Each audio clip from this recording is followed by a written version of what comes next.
Apologies for the delay on posting the last video. The two videos got separated into two chunks, and I was thinking about how to reconcile them, and ultimately I decided to upload both of them. So they're on the web as it stands. So I guess I will give you an idea for where we're going. I think I'm recording. I hope I'm recording. Thumbs up if I'm recording. Looks like I am, right? Okay, great. So I want to give you a sense for what we're going to be doing for the next homework assignment. It's going to be due right before Thanksgiving, so you'll have 2.5 weeks. It'll be due Wednesday, November 25th. I think that's 2.5 weeks. Oh no, that's not. No, that's just about 2.5 weeks. That's fine. Just a little over 2 weeks. So what we're going to be talking about is synthesis. And we've already talked about the Arpeggiator device, and we could talk about it a little bit more at some point. But we're going to talk about synthesis. So these particular parameters pertain to synthesis, these three components. Now I'm going to give you a little bit of latitude in which device you use to accomplish this kind of synthesis. I'm going to be teaching you a variety of different software tools to accomplish synthesis. But long story short, you will be able to use whichever tool you decide to use to accomplish these particular assignment criteria. And I guess there are basically 3 weeks, because you have Tuesday, Thursday of this week, Tuesday, Thursday of next week, and then you also have Tuesday of the Thanksgiving week. So we have plenty of time. The other thing we're going to talk about eventually is compression. And there's also this idea that I want you to create your own drum rack with an explanation for what you've created or added. I know some students are going to come up to me and ask, do I have to, like, they're going to ask me, like, what degree do I have to create this drum rack? Do I have to completely create every sample? Do I have to synthesize every single sample that I put into this drum rack? No, it's really just elaborate on an existing drum rack. That's one possible way of going about it. But you do have free license to completely create a drum rack from scratch. The idea is you're going to create, you're going to add a contribution to a drum rack.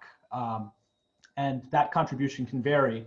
And you're just going to justify the contribution that you've created or added in the explanation. As usual, there's going to be a screenshot of your tracks, your Canvas discussion post, as we did for the last assignment, because it's difficult for the TAs to look through hundreds of discussion posts to figure out if you've posted your discussion post. So just a screenshot of your discussion post. And then actually, there's an extra credit component to this assignment. An example of using side chain compression. There's 2 points of extra credit for this. So 9 points for the assignment and then 2 points of extra credit. That's substantial because these are each worth, each of these assignments are worth 10% of your grade. So, you know, you do the math, that's going to add a good amount to your grade. So, and it's fun too. Side chain compression is awesome. So anyway, without further ado, unless there's any questions, I'm going to get started on synthesis. Okay, so take a swig of water really quickly.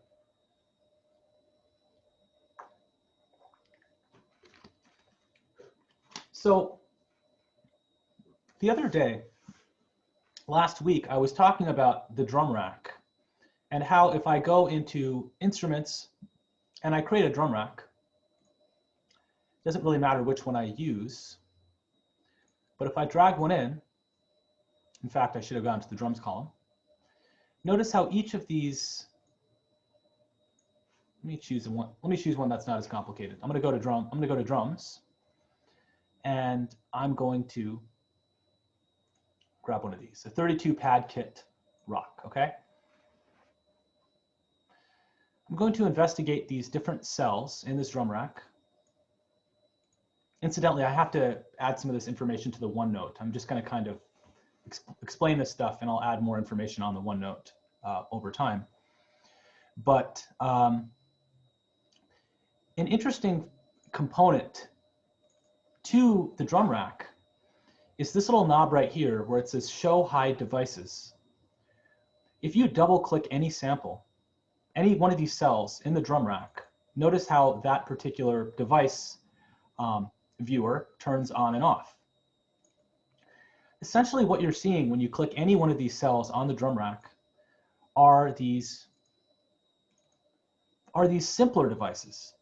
Okay, and again, I've chosen a complicated drum rack. I want to choose a very simple one. Okay, so the idea is, this is how your drum rack may look. When you open it, you might see some samples here. You might double click a particular sample and a device appears right here. And you can see how the sample looks for each of these particular drum hits, right? And each of these samples is viewed on this simpler device. It's a device called Simpler, which we're going to look at. It's a very interesting, important device that allows you to sample audio and process it in interesting ways. And it's also a great way to learn about synthesis, which is, I've mentioned, an important part of your assignment for this time around. So there are all these different drum samples. Each cell has a different simpler device, okay? Now the drum rack, I could actually click this particular region, I could go up, and then I can expose more cells, right? And I could drag this little pad overview section over here, and I could expose even more cells. And so, you know, for that one component of your homework where you're constructing your own drum track, you might be in a situation where you want some sort of like human vocal sound or something. So for instance, you might have gone to Free Sound, right? freesound.org. And you may have downloaded a sample like a human voice, right? Human voice. Human voice, okay? Human voice. Okay. And you may find a sample that you really like, and you might download it. You might just listen to it and say, ah. Right? You might really like that. You might say that, that's a sample for me. Or that, who knows? You might just be one of those people that really likes that sound. Myself included in that camp. Pop geeks. Okay, all right, well, whatever floats your boat. Now you could take any of these samples and you could drag these samples into your drum rack, right? Now for me, I've got all these different sample packs that I've downloaded off the internet. And I've got a bunch of samples already on my machine, and you might accumulate your own sample library in the form that I've done. I've been a little lazier in some ways because I've just downloaded like packs and packs and instead of individual samples, but I could also, as a result of the way I've organized my samples, I could search for something like voice, and then I've got, you know, I can look at Indian traditions and I can find something like this.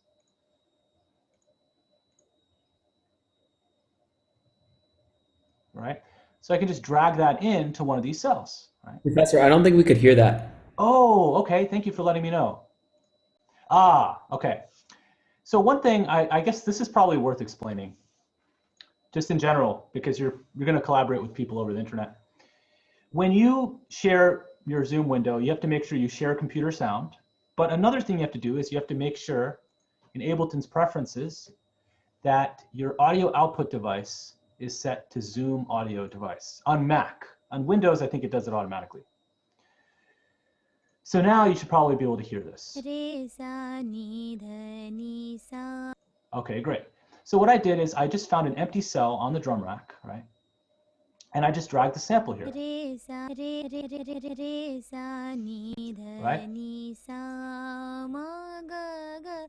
Okay, so what's cool is I can take samples and I can just drag them into the drum rack, and I can populate an interesting collection of sounds, and then I can play it using my, well, either using your computer MIDI keyboard, right, which you can access by clicking this button right here, and then all of a sudden, notice how these little, these pads are lit up, but these aren't the pads that I want to select because they're in the wrong octave, right? So if you recall, if you recall, under recording and editing,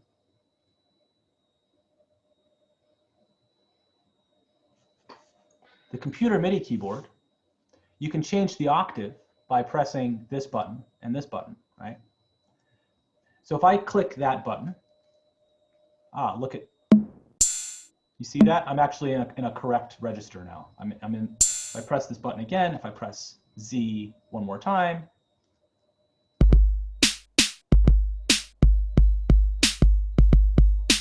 so right now I'm literally taking my keyboard and going, my computer keyboard, which is turning into a sunset or a nice sunny day. So if I go up octaves, I can access that other sample that I see. I'm still not there, but if I press this button, octave up,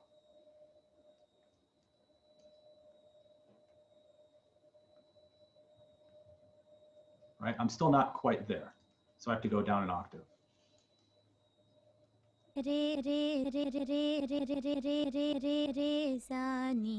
Right.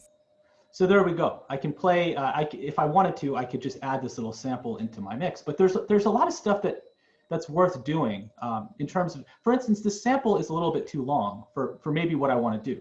I might want to shorten the sample. Now I'm just going to tell you one of the first unique things, interesting things about the simpler device. You can control the region of the sample that gets played by adjusting these little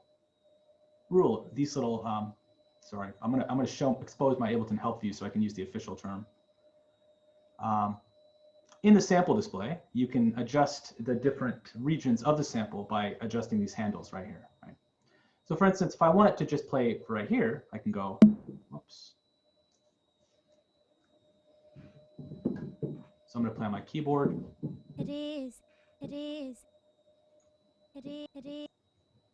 Right, so I can make this really, really small. Sorry. Right? It's almost indiscernible right now, right? Compared to the original sample. Or I can choose this. Right?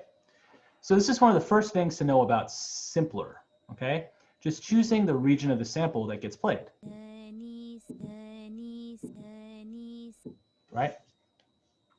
Now this is kind of lovely, right? Because what you get the best of both worlds, right? You get to play in your actual MIDI track. Like for instance, if I'm right here, this is an empty track. If I want to, I can choose a particular region and I can create a MIDI clip.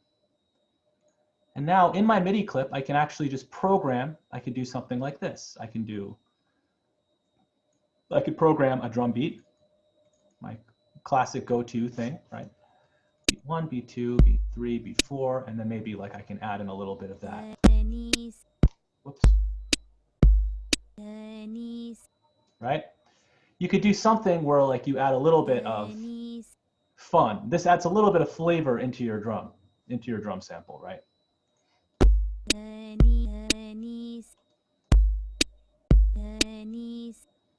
Right? I have to finagle with it a little bit more.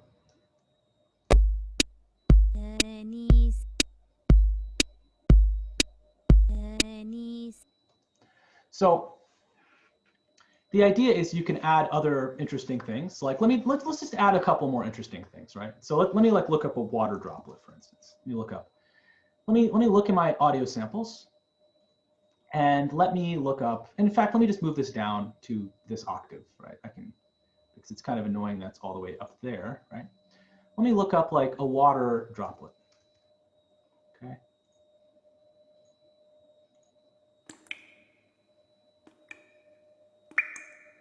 Okay, so I'm going to drag this sample over here, right? And now there's many different water droplets that I can choose from, right? As I play this sample,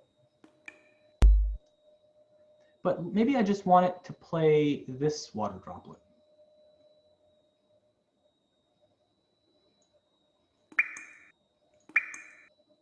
All right. So now I'm in a situation where I could, right? And then on top of that, I can still zoom in by holding down Command mouse click, and then I can choose just the beginning of that sample.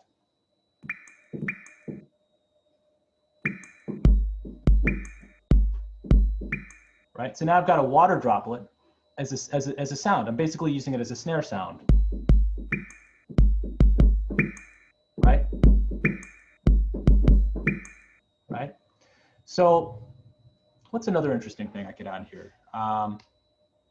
Maybe let me just look up. So I mean, these are unconventional sounds, right? But I could just look up some standard sounds. Like I could just look up a cymbal, for instance. I've just got this cymbal right here. I might just like the cymbal, right? There might not be any further symbolism than that. It's just a symbol.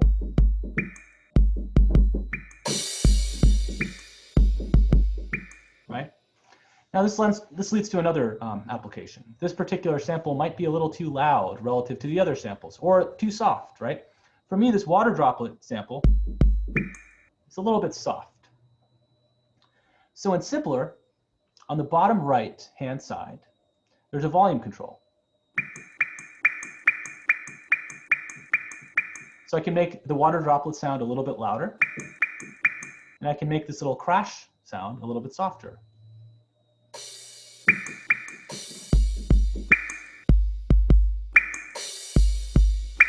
Right? Just to get a better balance going on right here, and then I can add the little. So let me choose a better part of that sample. Maybe something, let's see.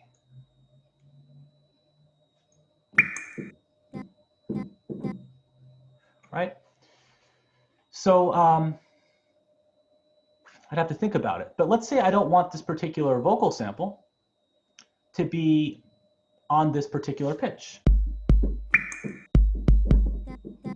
Maybe I want it to be on this pitch. I could transpose it by clicking this button right here.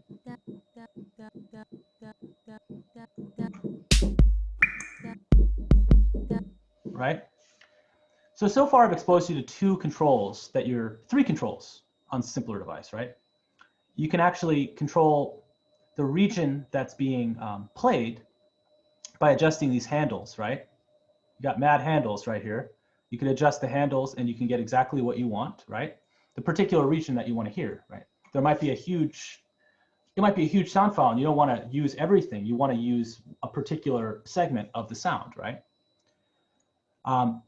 Another thing I've taught you is you can adjust the volume of the sample by raising the volume knob over here, right? And you could adjust the pitch of the sample by adjusting the transposition knob right here, right? So those are a couple of things that you could play around with. Very, very simple things, right? Nothing to it, really. Professor, can you automate those things down there? Absolutely. Absolutely. Yes, you can. So if you want to automate any of these parameters, remember A allows you to open, sometimes that key switch doesn't work for me. Or maybe it is working. No, it's not working for me right now for some reason. But I did it right now, and I was like, "Oh, it's not working," so I thought it would work. Yeah, I don't know why it's not working, but in any event, if I wanted to automate that, all you have to do is you could right-click any parameter to kind of force automate. Oh, sorry. Let me move your Zoom windows.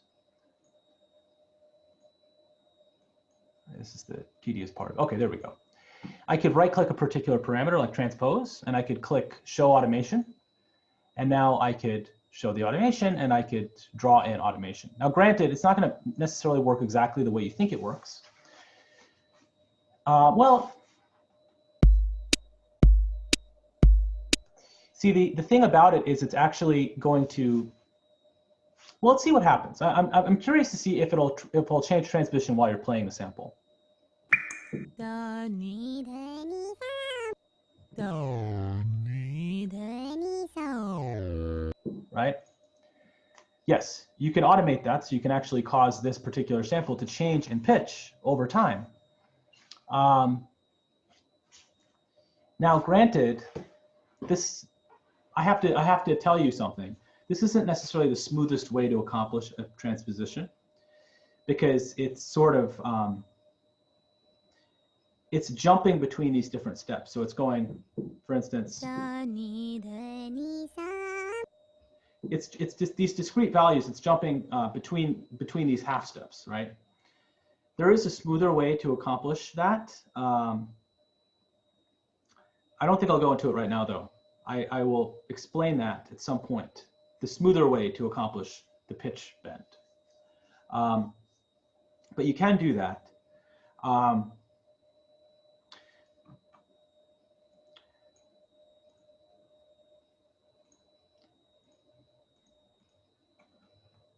So just to kind of remember, you can accomplish all of you can view all the different things that are automated by clicking this particular button right here, right? So this particular parameter is automated, and that's all I'll say about that for now. But yes, you can transpose the sample. You can automate this. You can automate the transposition. You can change the volume of the sample. You can automate that as well. And yeah, we're not even talking about synthesis. This is already, I mean, if we just took a simple audio sample and we dragged it on over here, for instance, as an audio sample, you'd already, in clip view for an audio sample, you'd already be able to accomplish this by adjusting the clip gain or by changing the transposition. So there's nothing too exciting about what I've shown you so far, although it is convenient. And adding to the convenience of it, instead of having to, paste MIDI like this over and over again on a rhythmic grid, you can now just play MIDI notes, and it's you kind of get the best of both worlds. You get the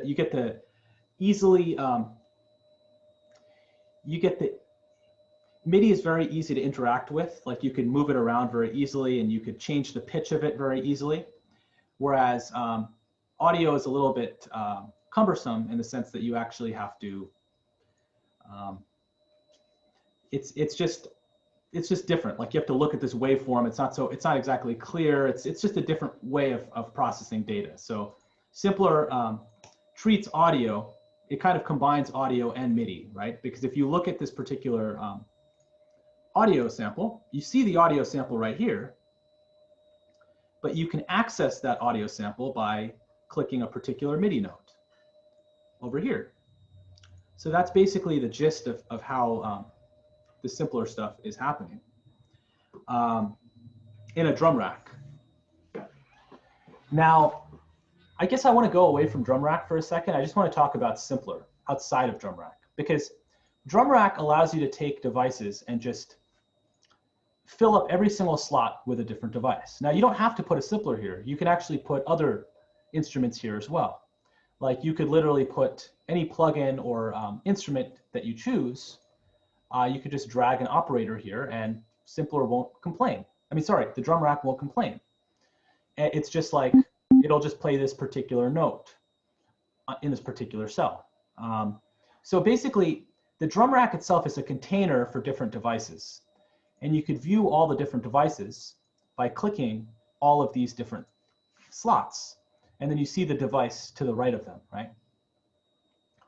So we'll talk more and more about drum rack. But for now, I want to explain just simpler on its own context, right? So what I'm going to do is I'm going to take a sample of anything into simpler. And I want to show you something very interesting about simpler. So I'm going to take maybe something with a little bit of pitch to it.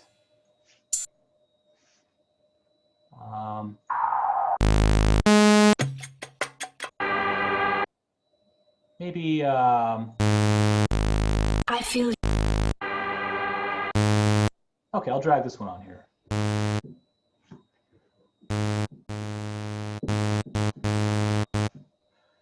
Give me one moment while I mess with this.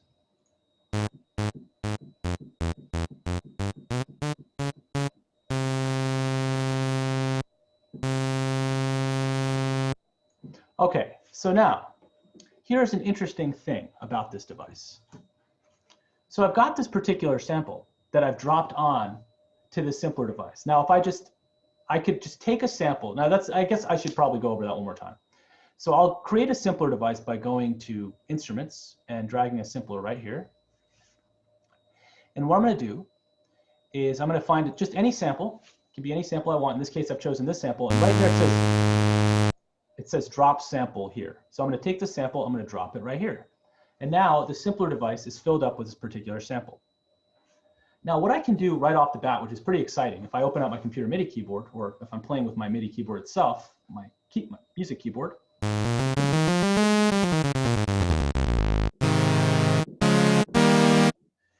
it took that sample and it basically made an instrument out of it. In other words, it doesn't matter which note I'm playing,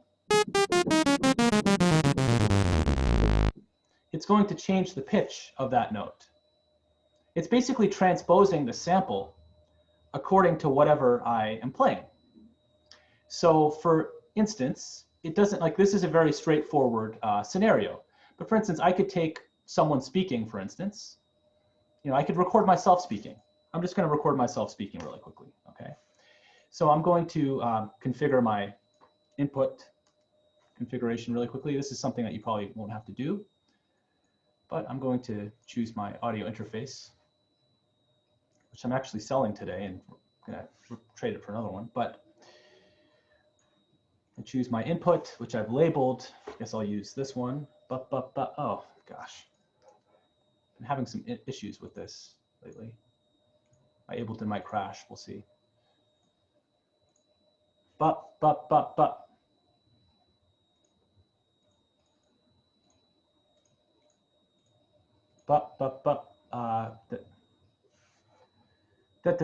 Okay, let me restart my Ableton. I apologize. I think this is worth doing. So let me restart my Ableton. Test. That's not a good name. Sampling lesson. Okay, let me restart my Ableton.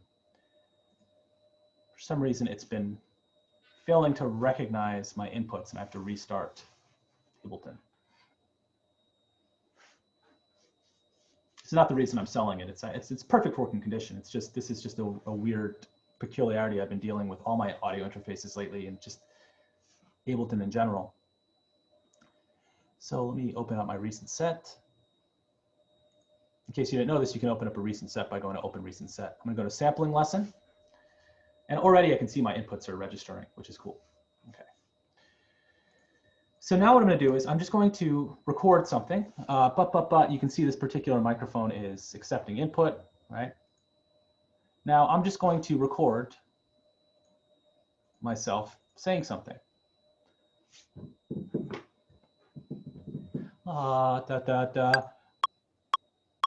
I am saying something right now. Okay, right? So I've said something. It's profound and it's copyrighted, but it's there nevertheless. So what I'm going to do is I'm going to take, I could actually take this particular audio sample and I could drag it into Simpler. So I'm going to delete some of these extraneous tracks. So what I can do is I can literally take this sample and drag it right here.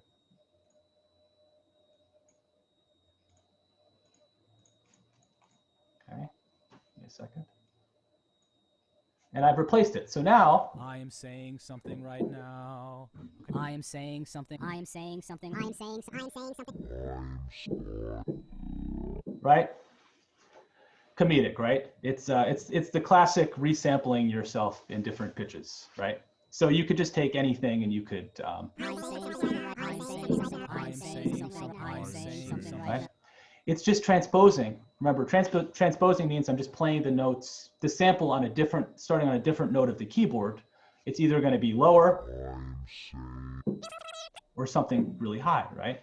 So this is already like a useful thing that you could do with Sampler. Simpler is just, you could record yourself, you could record a really compelling sound in nature, and you could play it like it's an instrument, right? So for instance, I'm going to choose a different sound, like this sound, for instance, which is probably a better sound to use for this particular device at the moment.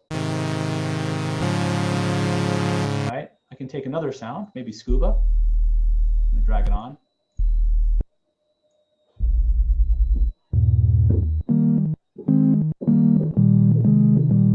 Right? So I could just take any of these sounds and I could.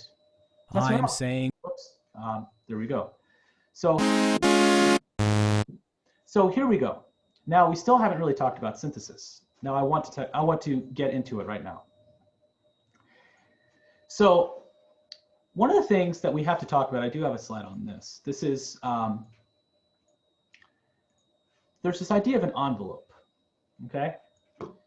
Now, this thing right here is called an envelope. One of the reasons it's called an envelope is it kind of looks like an envelope to some degree. If you imagine this top part, in general, it's got the shape of sort of the foldy part of an envelope, right? And you could change the shape of this accordingly.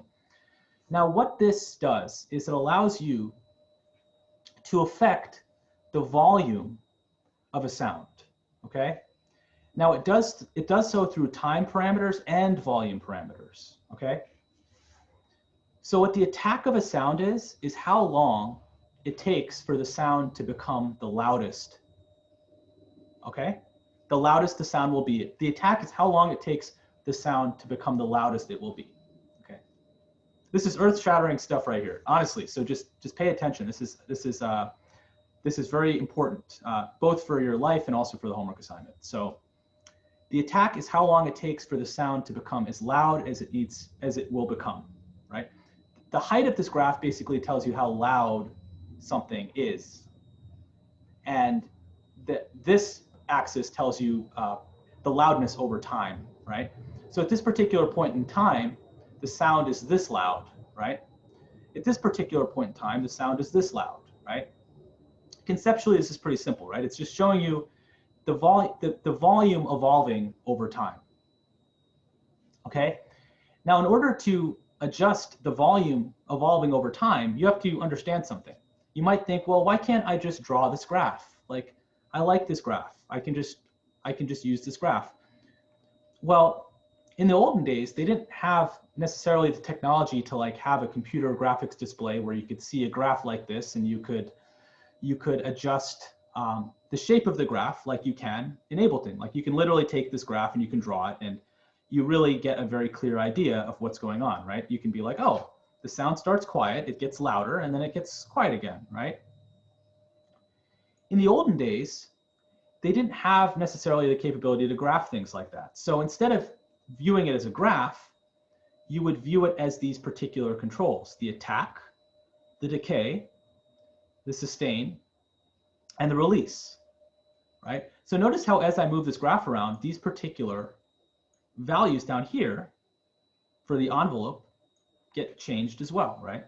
The attack, the decay, the sustain, the release, right? So it's important to understand what these parameters mean, because you're going to see this. I can't overstate how often you're going to see these parameters appear in your musical life. Just like filters. Remember we talked about filters, and now like ever since we talked about them, you kind of see them everywhere you go. It's like you might be walking down the street and you're like, oh, there's a filter. Maybe not, but maybe so. But it's the same sort of thing with these particular synthesis parameters, like the attack, the decay, the sustain, and the release.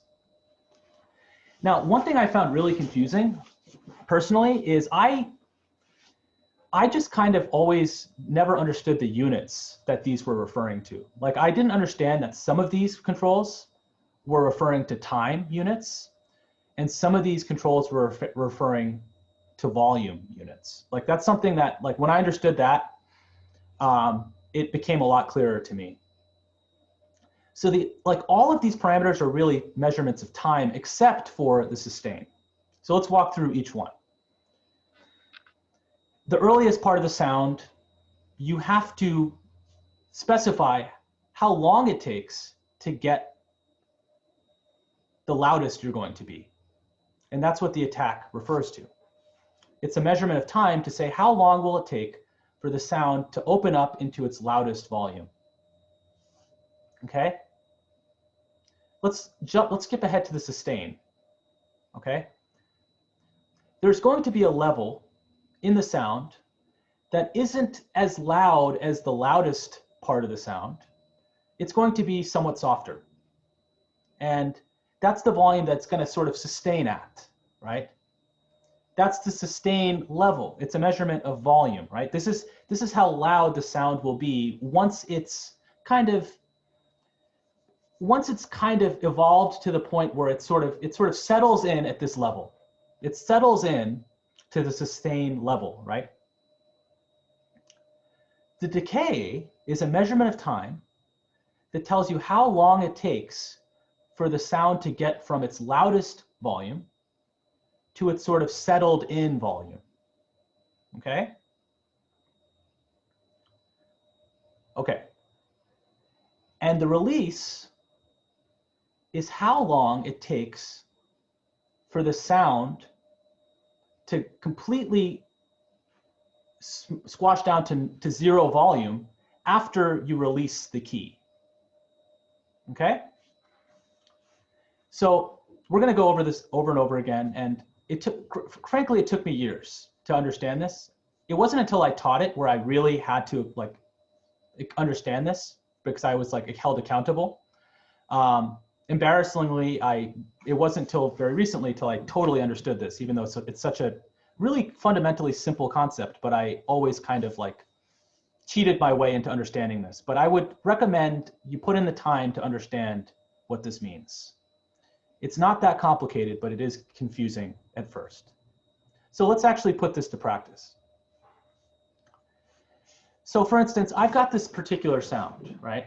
I've got this, let's put the attack at nothing, right? Like immediately you look at this graph, it's gonna be as loud as the loudest part of the sound will occur instantaneously.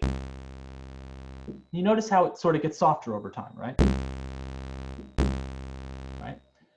Let me adjust the attack so that it takes a little bit of time for the volume to get as loud as it's going to get. Right? You hear that? It's taking some time.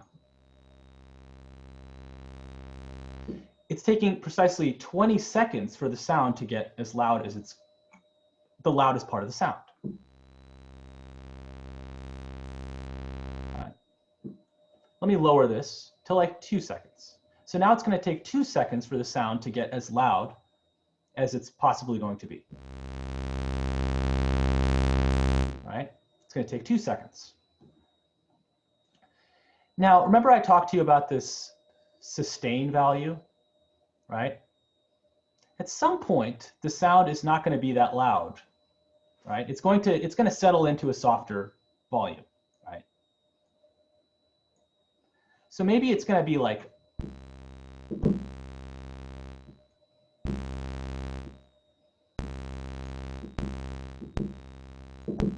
maybe it's got a sharp attack. Maybe like the attack is sharp. It's like it's like very loud. Like imagine a piano sound, right? Let's just look at the waveform of a piano sound. Whoops, what am I doing? So let's just look at the waveform of a piano sound.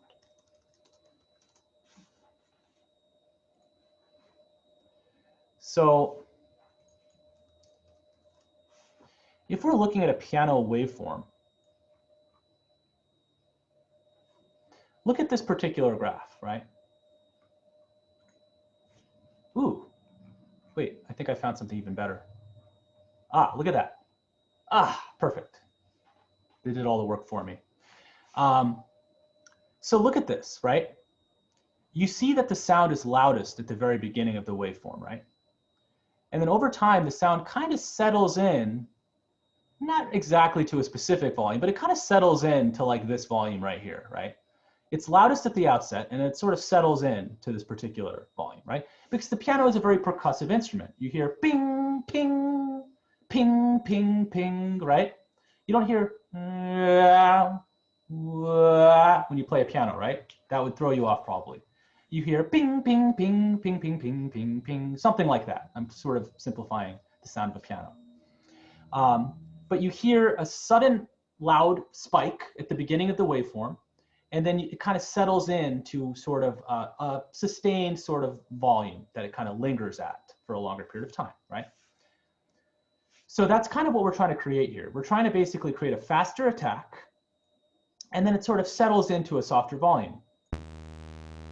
And how long it takes before it settles into that that settled in volume is jurisdicted by this decay time, right? That's how long it takes for the sound to kind of settle into this volume, right? So it could kind of settle in very quickly, right? You kind of hear bum, bum, bum, bum, bum, right? But you could actually have it be more gradual, right? Bum, right?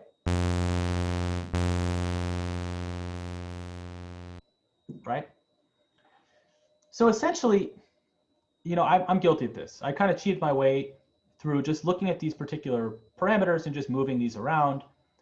But notice, like, it's better to understand how much, like what these measurements are referring to, right?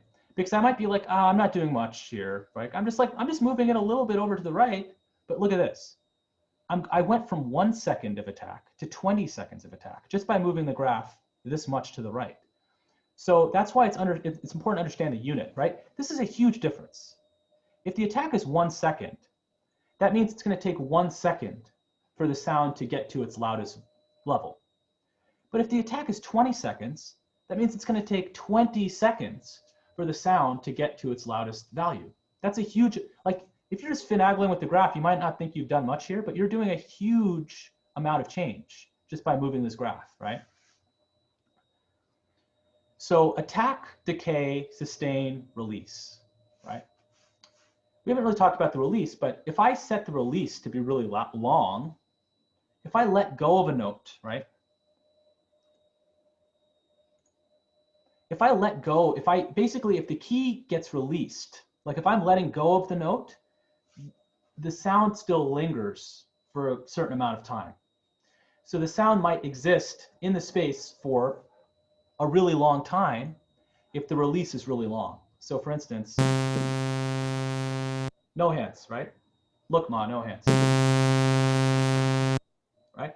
So basically what happened there is it's basically taking a long time for the sound to basically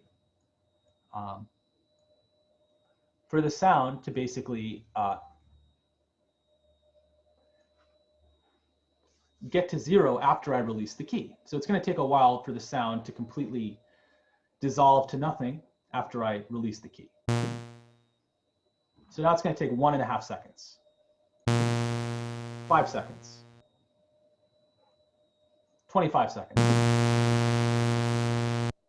Right. For some reason, it's shutting off sooner than that, for whatever reason. It might be from other parameters that are currently being. Oh, you know what? Whoops. The reason that might be happening is, well, it's not that important at the moment. But in other words, in any event, these particular parameters are really important. This is one of the components for your homework to understand amplitude envelope. Basically, how can you shape the volume of the sound? This leads to very, very interesting sound design choices. For instance, we talked about piano, right? If you're trying to get in the ballpark for how a piano sounds, you can pretty much be assured that this sounds less like a piano than this, right? Neither really sounds like a piano, but this, from the amplitude, the volume shape of the sound, this more closely resembles a piano sound than this, right? Now, there's many other things to synthesize before we get really pianistic sounding, but so great. So that's the amplitude envelope. Remember, an envelope is just basically this shape with these controls: attack, decay, sustain, release, right? So let me just quiz you on this really quickly. Let's say I want to adjust the amount of time it takes for the sound to get to its loudest volume. What parameter do I need? So speak up. Attack. Attack, exactly. Your response had a slow attack because I was expecting the response a little bit slower. No, I'm just kidding. Thank you for your response, right? If you responded right away, that would be a really fast attack, right? Okay, now let me ask this. What is the volume? What parameter jurisdicts the volume of the sound once it's kind of settled in to its volume that it's going to kind of sit at? Sustain. Sustain, exactly. Very good. Now, what control basically jurisdicts the time it takes to get from the loudest point in the sound to the sort of sustained point of the sound? Decay. Decay, exactly. Okay, now let's say I have the sound and I'm pressing down on the keys, and the sound will exist. By the way, the sound will keep playing as long as I'm holding down the note. Right? For some reason, something strange is happening here. But anyway, the sound should keep playing as long as I'm holding onto the note. Wait, Nakul, I was trying that out. I think it's because the sample size is not long enough. So if you, oops.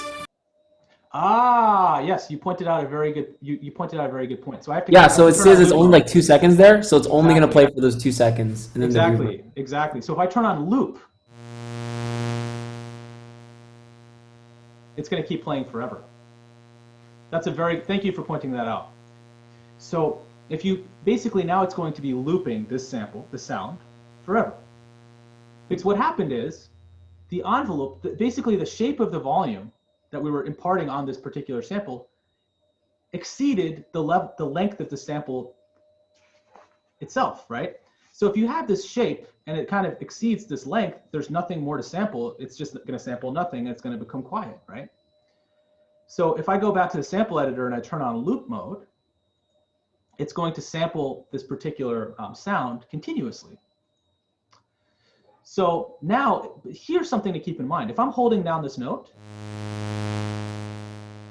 it'll keep playing the sound forever, as long as I'm holding down the note, because it'll play at the sustained volume. That's where it'll eventually land at.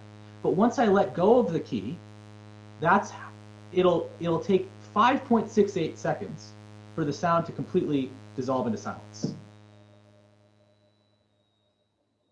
So in other words, if I were to ask you, what control tells you how long it takes for the sound to dissolve to silence after you've let go of the sound, of the key?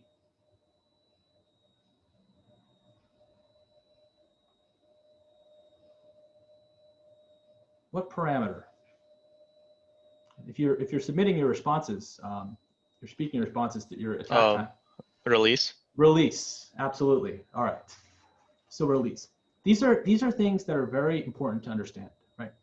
These particular parameters, in the context, we're learning in the context of amplitude in terms of volume, but you don't have to use these terms in the context of volume. You could do this for any shape as well, right?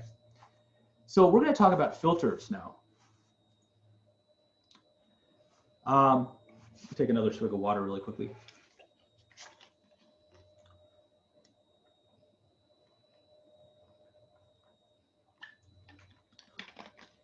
This is pretty exciting stuff, guys. I'm happy to get to this point at the time that we did, because this opens up a whole world of possibilities. Synthesis is a very exciting thing. So what you see on the left pane of Simpler is a filter, right? Like, so if I play a sound,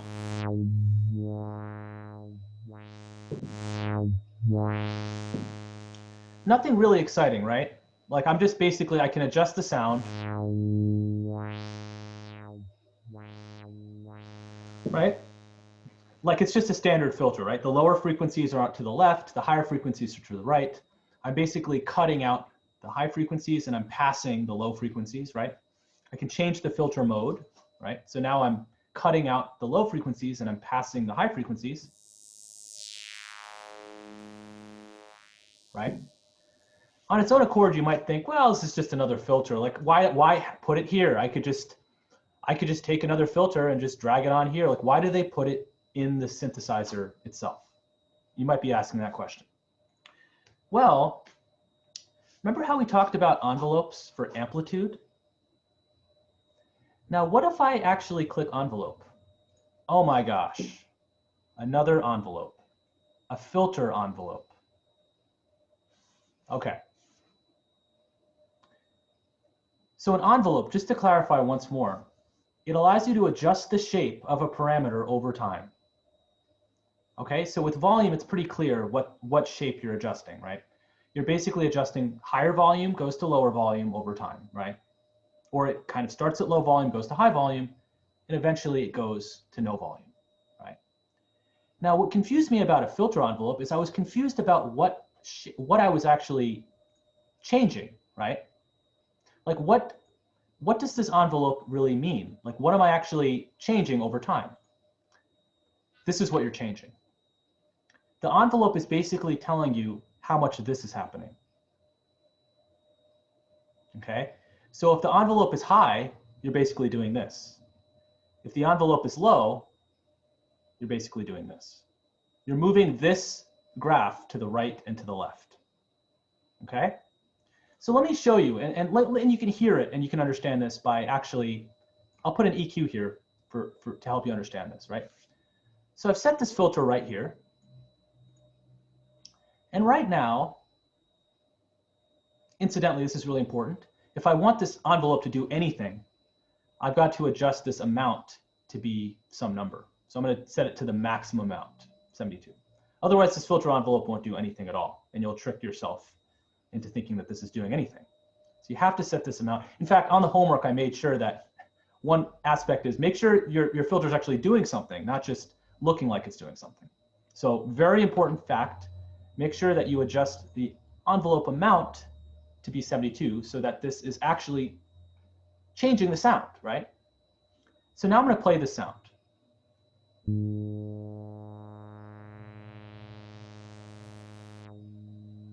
You hear that? So let's look at this graph right here, right? So I'm going to put this down here, and remember the lower frequencies on the EQ are over here, the higher frequencies are over here. So remember how earlier I said basically what I'm doing as I'm making, if the points are higher on the graph, like you're basically moving the filter over here. If the points are lower on the graph, you're basically moving the filter over here, right? So this shape is basically what's happening is the frequencies, the higher frequencies are coming in at this point, and then all of a sudden, all the high frequencies are disappearing, and then you get the low frequencies, right? And let's listen to that over time. And Hey, it's Nakul? going to, yes. Sorry to interrupt. Could you make your EQ8 graph a little bit bigger by pressing that arrow? Cool. Sure, yeah, that's a really good point, actually. So this EQ8, you can actually make it bigger by clicking this arrow. It's a cool trick. In fact, a lot of synthesizers, including a lot of synthesizers allow you to do this. And I didn't even know you could do this with this particular synth, which is cool. But anyway, yes, I'm going to make it bigger. So let's take a look, okay? So what I'm going to claim is that over time, you're going to see more high frequencies up till 4.35 seconds. And after that, all the high frequencies are going to disappear.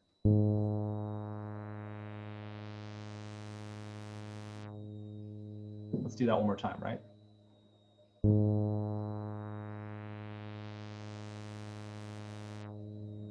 Right.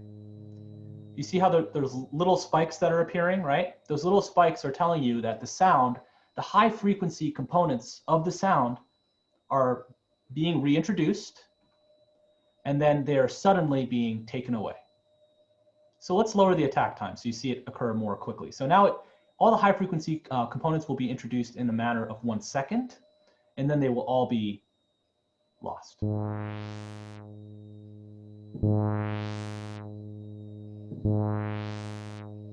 Right?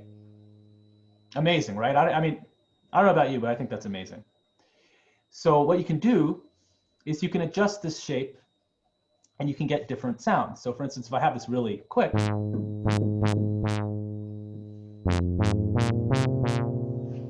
right?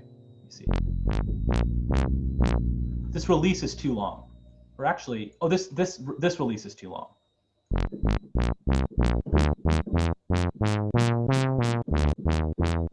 You get this really kind of funky Stevie Wonder sort of thing, right? Right? You get the juiciness of this sound. You get basically all the high frequencies come in and then they disappear, right? It's very satisfying to listen to. Right? If you lower the attack, right? I can lower the attack. Right? Basically, you hear all these high frequency components come in and then they disappear, right? If I make the attack really long,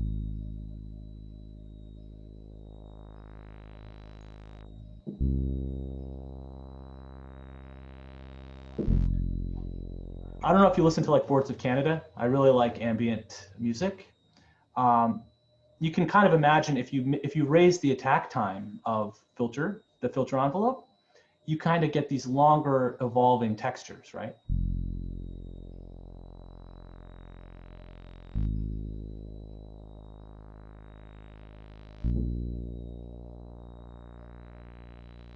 All right. Okay. So this envelope, remember, what we're doing is we're basically playing with the frequency cutoff, the filter cutoff frequency. That's what the envelope is affecting. The filter cutoff frequency, which graphically looks like you're moving the graph. You're moving this dot to the left or to the right.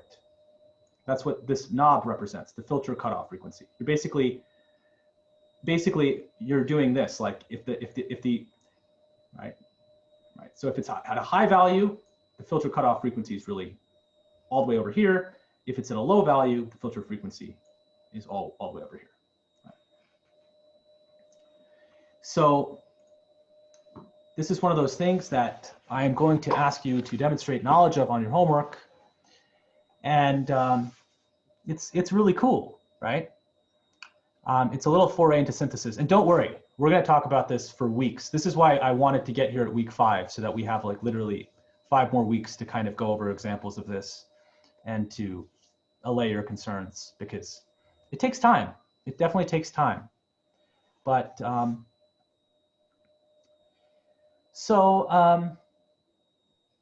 me adjust the release to be really long.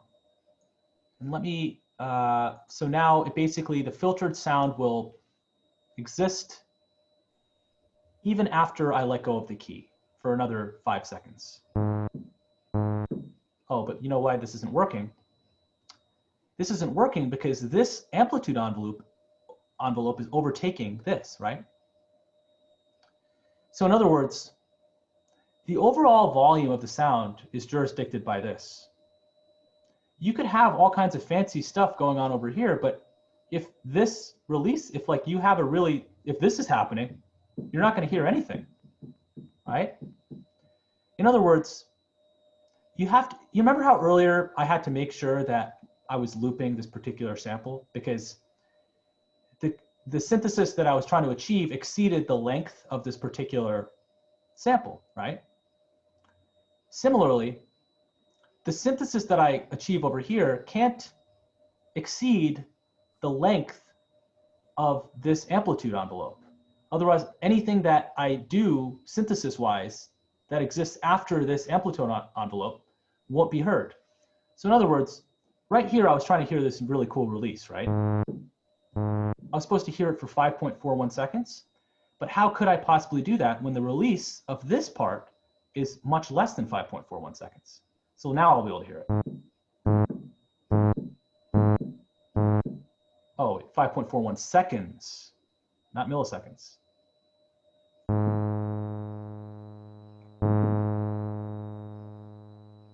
You hear that, right?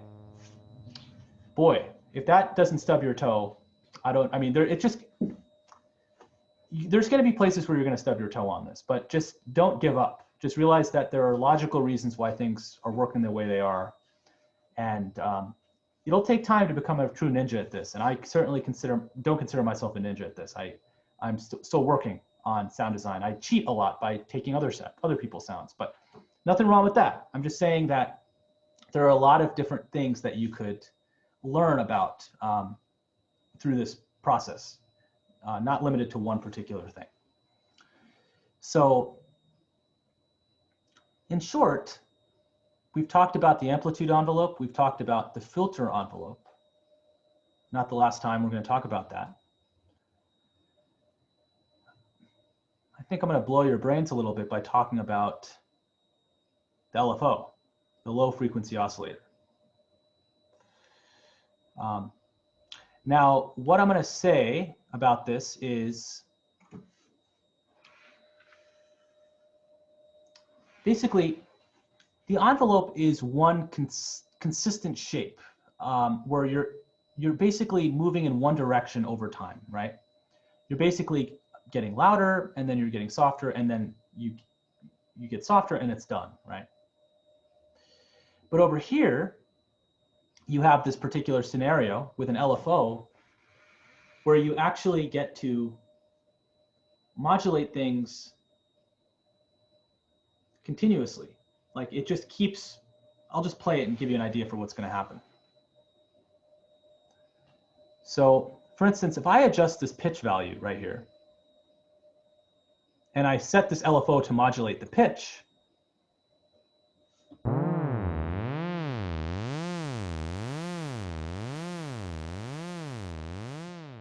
it's basically going to be modulating the pitch in the sine wave-like shape. The pitch is going to get higher, then lower, then higher, then lower, then higher, then lower, right?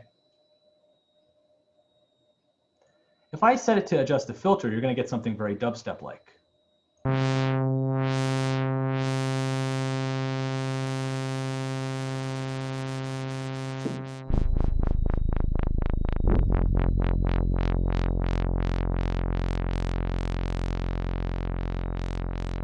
Right?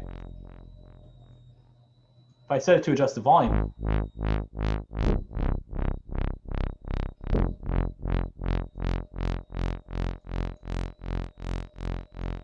I'm going to lower the release. Right? Basically what's happening is on this particular frequency graph, I'm basically moving this bump, bump, bump, bump, bump, bump, bump. It's basically doing that in a sinusoidal periodic manner. It's in this shape, basically. It's just basically going up and then down, then up and then down, and then up and then down. You can see that in the graph.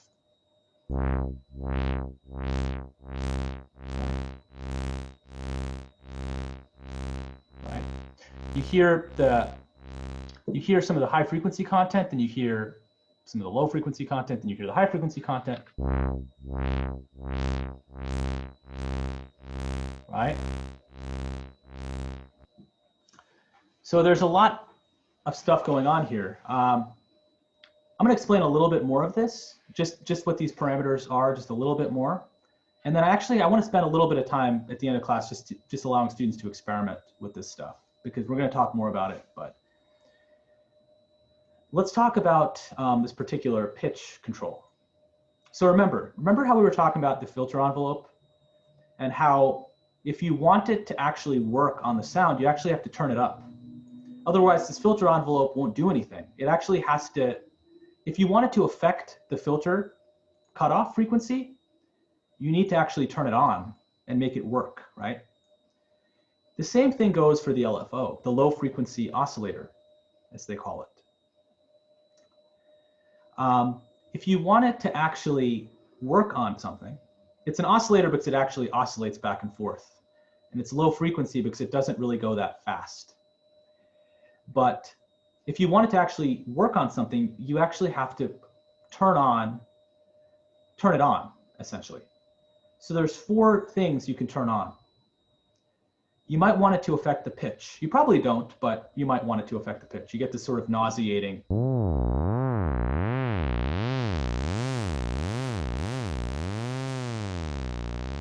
I call that nausea, right? But you know, at certain speeds, you get this. You get some interesting textures that way, right? But you're basically modulating. I use the word modulating a lot because modulating just means changing. You're basically changing the pitch over time using this sine wave shape, right? So if I set it to 100%, it's going to be very prominent. If I set it to 50%, you're not going to hear as much of it.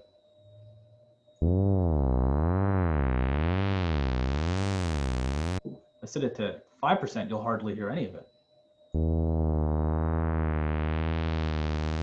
You see that it's happening, though. You see those dancing waveforms, right? You see these dancing left, right, left, right, left. Let me raise it up.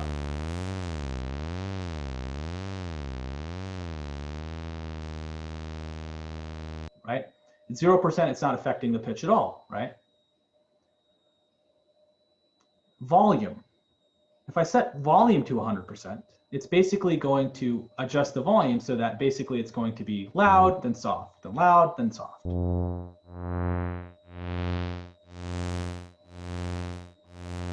You hear it, then you don't hear it. You hear it, then you don't hear it. Hear it, don't hear it, right? That's pretty straightforward. If I set it to 50%,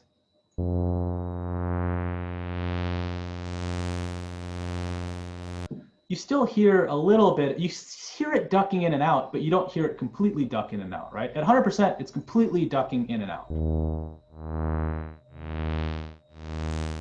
Right? At 50%, you hear it undulating. You hear, right?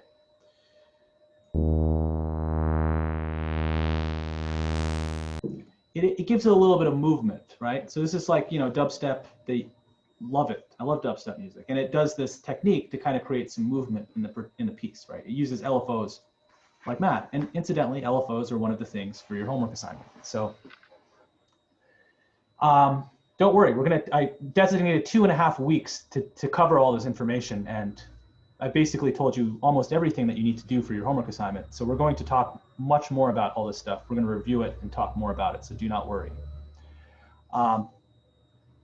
The filter. If I set the filter amount to 100%, or 24 in this case, I think this is a measurement of decibels, I mean, per octave, maybe. But anyway, what's going to be happening here is that the filter cutoff, you're going to basically be adjusting, you're going to be basically doing this, right? Let's hear that sound.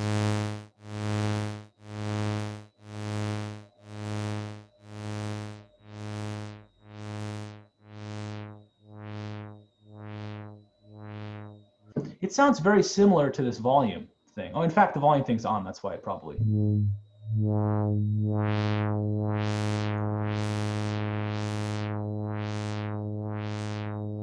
You know, in some ways you kind of hear the sound almost disappear because if you get rid of all the low frequencies every time, you're basically making the sound completely quiet every time you do this.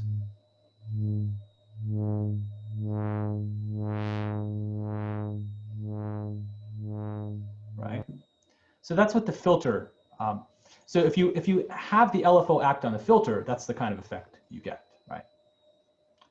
Panning, unfortunately, I don't think you'll be able to hear this still. I still have to keep forgetting to do this, but basically this will cause the sound to kind of flip between your left speaker and your right speaker.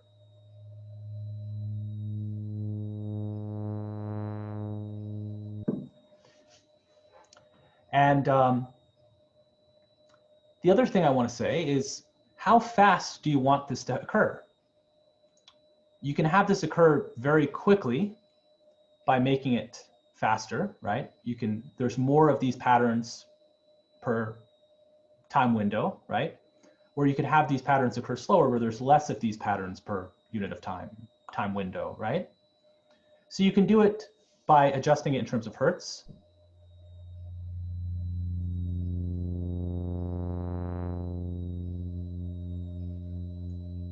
Oops, let me do something you can actually hear.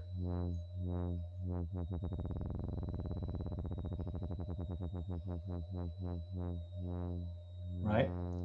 Slower, faster.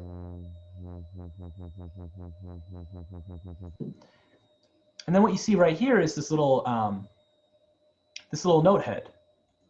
This note head is cool because what you can do with this note head is it allows you to control the speed at which you actually, the speed of these waveforms, but in terms of beats. So for instance, at 1/2, this refers to half notes, right? 1 represents whole notes. So if I turn on the metronome. I am saying something. Whoops, sorry, let me skip ahead.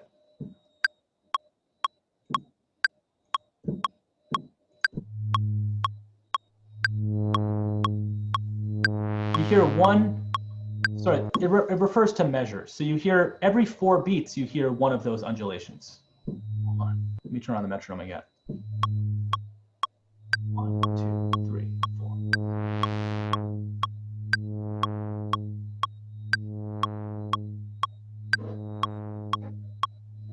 Right? Hear that works, right? Let me change this to half. So you'll hear 2 per measure.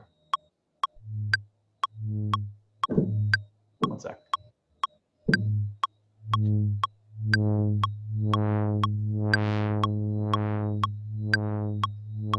me change this to fourths.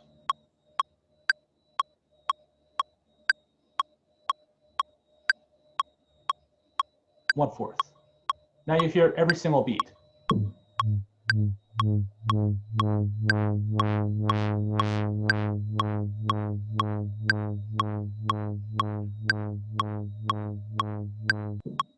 You get the idea, right? It's basically, you're just patterning this particular knob to occur ever so often, essentially. I've taught you a great deal today from the standpoint that this constitutes the basics for so many synthesis techniques out there. It's really important to understand what I've told you, and we're gonna learn about it both again in the context of this device. Don't worry about that. We're going to, but also in the context of other devices. You're going to see these particular parameters in other devices within Ableton and outside of Ableton all the time. So with that being said, I think that I want to not adjourn. I want to kind of give people the opportunity to kind of share some of the sound design that they've been working on. Or if there's any questions, I'm happy to answer them.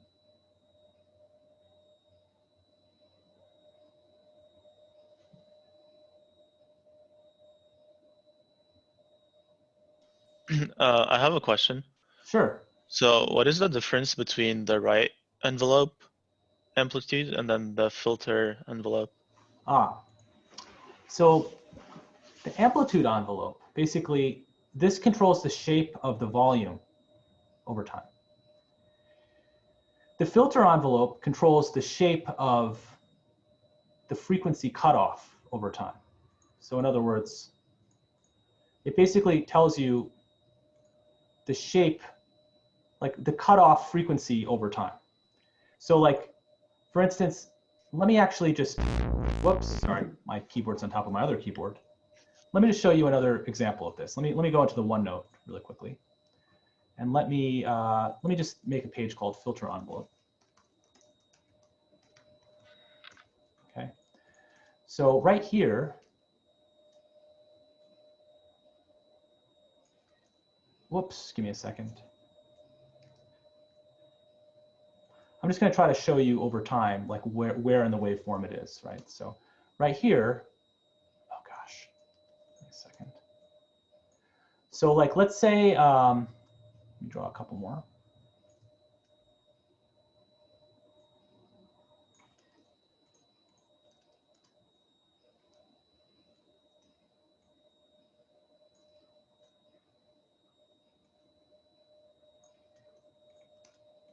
Okay.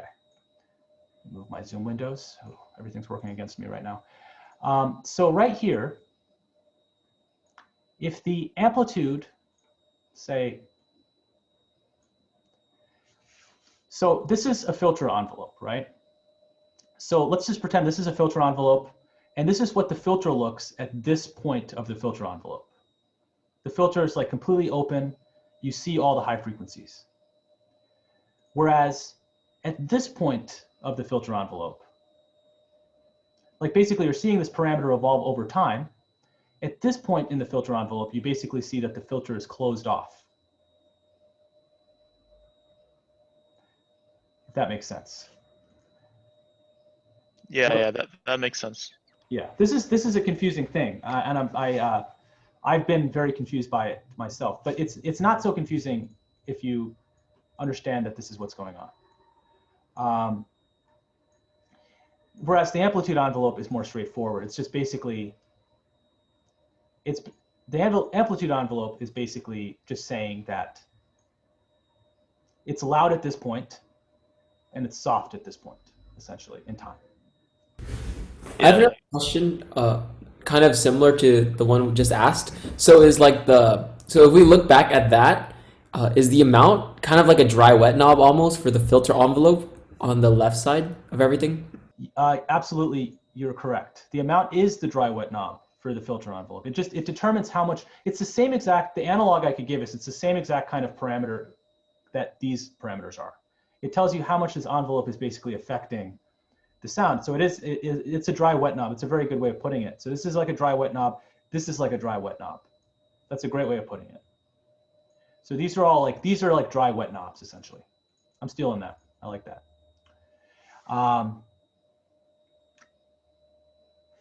So make sure these dry wet knobs are on. So one thing that I personally struggled with is I've had these dry wet amount knobs off, and I've wondered why I'm not hearing any change. I've drawn a very pretty graph, but I'm not getting any sound design that I'd like. So irregardless of which synthesizer we're going to cover, you'll want to make sure that these particular parameters are active, that the dry wet knob control is basically working.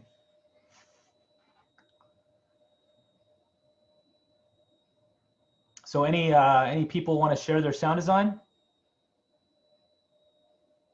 Nakul, there's a comment in the chat, which I think is quite useful, that the editing the filter envelope or the amplitude envelope is like automating a single note.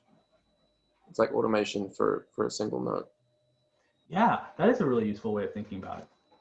It is absolutely true. You're automating a single note, essentially, yeah. Because like in the past, we would throw a filter on, right? And you would just automate, you could automate a variety of notes, but that's a great way of putting it. You're actually on a note by note basis allowed to automate the note, either the filter of the note or the volume of the note. That's an excellent observation.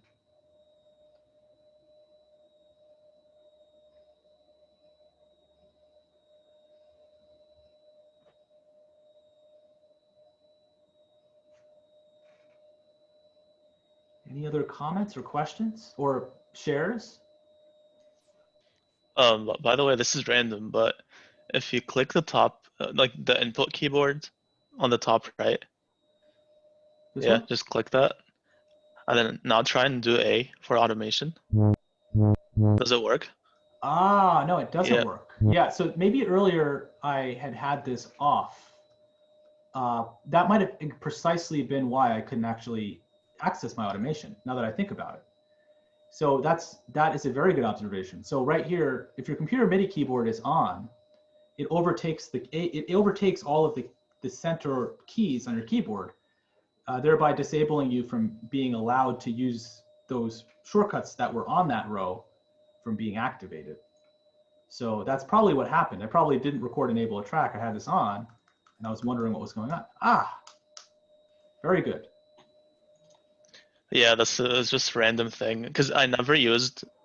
I think when you introduced this last week, I started using it, and then I realized like, oh, once I clicked it, I can't do like an A automation. I think that's exactly what's been stumping me for a long time. It's funny because I don't normally do this except during class, because I usually use my regular my music piano keyboard at home. But but absolutely, this is probably stumping a lot of people, so that's good to know.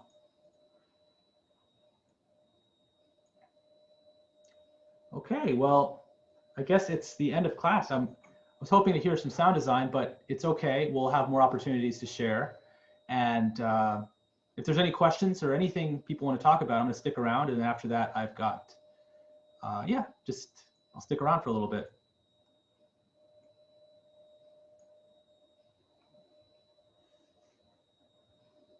If not, then happy sound designing. I've been kind of messing around the last like 20-ish minutes with an arpeggiator and sidechain. Oh. I know that's not exactly what we were talking about today in class, but I was just having fun with it. I'd love to see it. I didn't even know you could sidechain an arpeggiator. Yeah, I sampled this little chord off of a YouTube video actually, and it's as an audio clip, but I can play it because I put it in an instrument rack, and it let me put an arpeggiator on it, which I thought was just for MIDI, but here we are.